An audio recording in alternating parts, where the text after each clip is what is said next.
Cérémonie particulièrement émouvante et militante hier soir à Minneapolis en hommage à George Floyd. 8 minutes et 46 secondes de silence ont été respectées. C'est le temps durant lequel un policier est resté agenouillé sur le cou de la victime jusqu'à ce qu'elle décède. Des proches ont dénoncé la pandémie du racisme et de la discrimination. Lionel Gendron.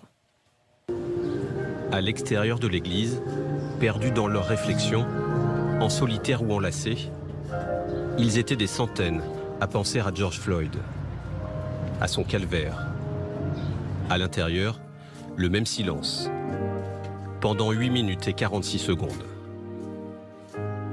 Le temps passé par George Floyd, immobilisé par le policier Derek Chauvin, le genou sur son cou. Jesse Jackson, militant des droits civiques, est figé. Une cérémonie où se sont succédés hommages et messages politiques. L'histoire de George Floyd, c'est l'histoire des Noirs. Ce qui est arrivé à Floyd arrive tous les jours dans ce pays, dans les secteurs de l'éducation, des services de santé et dans tous les aspects de la vie américaine. Il est temps pour nous de nous lever au nom de George et de dire « Enlevez vos genoux de nos coups ». Alors, l'assistance s'est levée pour George Floyd et pour montrer que ces derniers jours étaient peut-être un tournant pour les États-Unis. Le racisme ne va pas s'évanouir, mais ses auteurs ne doivent plus agir en toute impunité.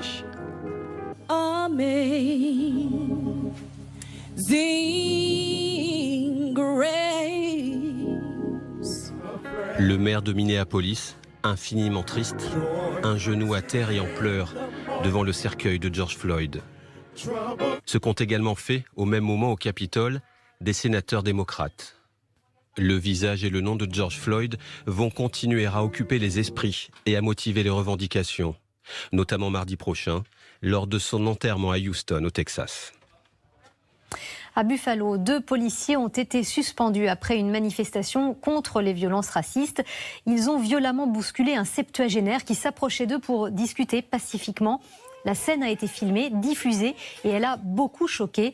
La victime est hospitalisée dans un état grave. La police a d'abord prétendu que l'homme avait trébuché avant finalement de suspendre les 2 agents sans solde. Le maire de Buffalo s'est dit profondément troublé. Il a qualifié la scène de décourageante.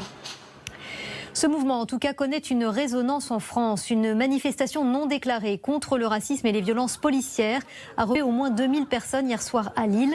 Des heurts ont éclaté, les forces de l'ordre faisant usage de gaz lacrymogène pour disperser le cortège. Et 2 rassemblements prévus demain à Paris devant l'ambassade des États-Unis ont été interdits par la préfecture de police. Des appels à se rassembler sur le Champ de Mars ont également été lancés. Par ailleurs, le ministre de l'Intérieur, Christophe Castaner, a saisi la justice aujourd'hui après la révélation de messages racistes publiés sur Facebook dans un groupe de discussion privée réunissant des forces de l'ordre et comptant 8000 membres. Selon l'enquête du site d'information Street Press, de nombreux propos haineux, racistes, sexistes, homophobes y sont échangés.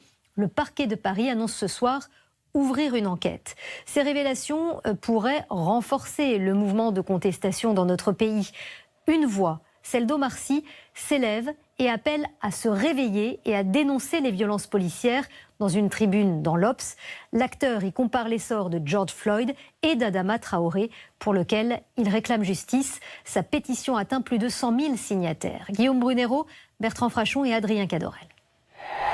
Sa tribune est loin d'être passée inaperçue. Dans une lettre ouverte publiée hier matin dans l'Obs, l'acteur Omar Sy lance un appel à combattre les violences policières et plaide pour des sanctions fortes.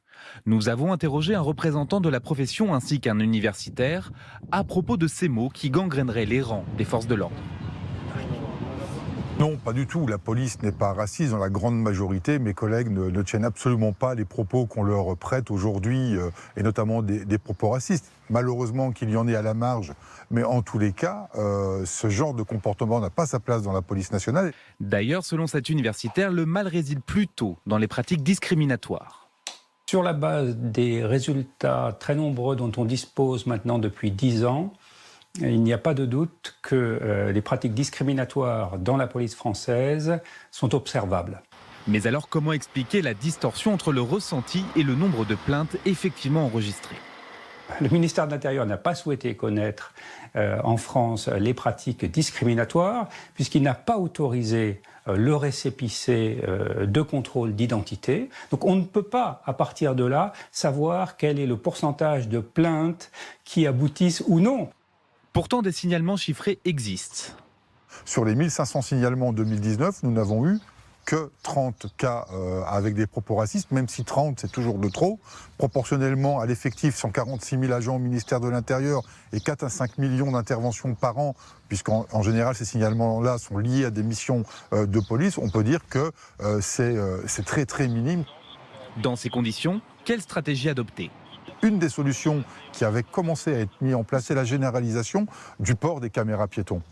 Eh bien, pourquoi aujourd'hui on s'est arrêté en cours de route ? Pourquoi aujourd'hui chaque policier n'a pas ce moyen-là à sa disposition ? La première des solutions à la discrimination ethnique par la police, c'est que le ministère de l'Intérieur reconnaisse le problème. La deuxième chose, c'est que les policiers et les chefs de la police soient évalués sur leur performance en matière de lutte contre la discrimination.